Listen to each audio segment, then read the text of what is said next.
ঘাতক ৰেল মৃত্যুদূতত পৰিণত ৰেল বিভাগ ৰেল কৰ্মচাৰীৰ গাফিলতিত প্ৰাণ গ'ল পিতা পুত্ৰৰ ভয়ংকৰ ট্ৰেজেডিৰ সাক্ষী চাবুৱাৰ শিয়াল কাটি অভয়াপুৰীটো শিশুৰ প্ৰাণ ল'লে চলন্ত ৰেলে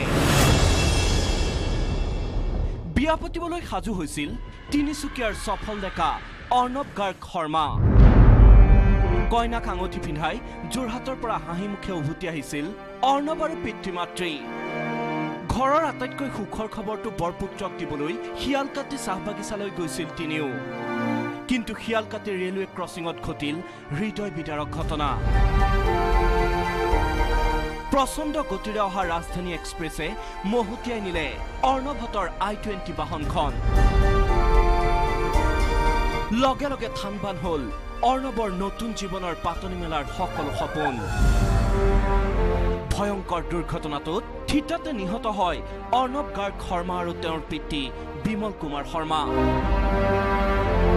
আনহাতে গুৰুতৰভাৱে আহত হয় তেওঁলোকৰ মাতৃ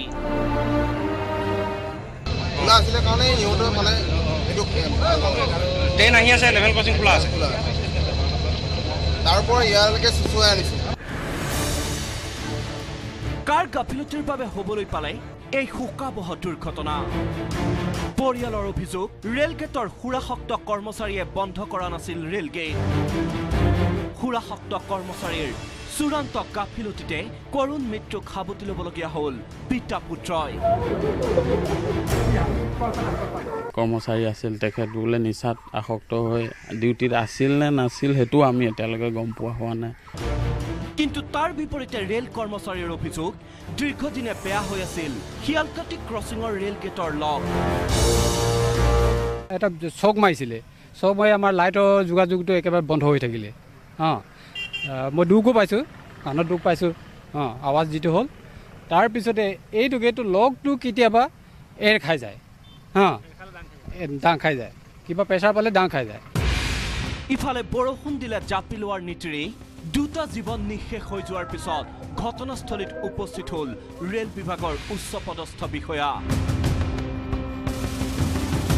ঘোষণা কৰিলে সমগ্ৰ ঘটনাৰ বিভাগীয় তদন্ত ৰেল বিভাগৰ চূড়ান্ত গাফিলতি পোহৰলৈ অহাৰ লগে লগে জাঙুৰ খাই উঠিছে স্থানীয় দল সংগঠন শীঘ্ৰ উত্তৰ পূব সীমান্ত ৰেলৱেক এই হত্যাযজ্ঞ বন্ধ কৰিবলৈ কঠোৰ সকিয়নি দিলে দল সংগঠনসমূহে আমাৰ নিচে কাষতে লাগি থকা চাবুৱা যিটো ৰেল ষ্টেচন আছে সমীপতে আছে তেখেতলোকৰ গাফিলতিৰ কাৰণে এই চূড়ান্ত দুৰ্ঘটনাটো ঘটনা ঘটিবলৈ পালে গতিকে এই ক্ষেত্ৰত মই ৰাজেন গোহাঁই ডাঙৰীয়াক আজি এই চাবুৱাৰ পৰা মই সকীয়াই দিব বিচাৰিছোঁ তেখেতে ফুলজাৰি মৰা যি উন্নতিৰ কথা ঢাক ঢোল বজাই থাকে বিজেপি চৰকাৰ দিনত বিভিন্ন ধৰণৰ পৰিৱৰ্তনৰ শ্লোগান গাই থাকে সেই সময়ত এনেকুৱা ধৰণৰ ৰেল গেটত যি বিসংগতিয়ে দেখা দিছে এই বিসংগতিৰ কাৰণে একমাত্ৰ তেখেতে জগৰীয়া বুলি আমি আজি তাৰিখত দাবী জনাইছোঁ দীৰ্ঘদিনে বেয়া হৈ থকা ৰেল গেটৰ এটা লক ঠিক কৰিবলৈও সামৰ্থ্য নথকা ৰেল বিভাগৰ এই ফোপোলা ছবিয়েই উদঙাইছে কেন্দ্ৰীয় ৰেল ৰাজ্যমন্ত্ৰী ৰাজেন গোহাঁইৰ উন্নয়নৰ দমফালিৰ ফোপোলা স্বৰূপ বিভাগীয় কামত গৈ লাগবান নোহোৱা কথাৰে বিতৰ্কৰ সৃষ্টি কৰি থকা মন্ত্ৰী ৰাজেন গোহাঁইৰ দিনত যেন এতিয়া ৰেল বিভাগটো হৈ পৰিছে মৃত্যুদূত মাত্ৰ কেইদিনমান পূৰ্বে চূড়ান্ত নিৰাপত্তাহীনতাৰ বাবে ৰেলত দুগৰাকীকৈ যুৱতী মহিলাৰ মৃত্যু হোৱাৰ পিছত এতিয়া এই পিতা পুত্ৰৰ মৃত্যুৱে উদঙাই দিছে ৰাজেন গোহাঁইৰ অকৰ্মণ্যতাৰ ছবিখনকেই ডিব্ৰুগড়ৰ পৰা Thomas Buragohain news 18 Assam north east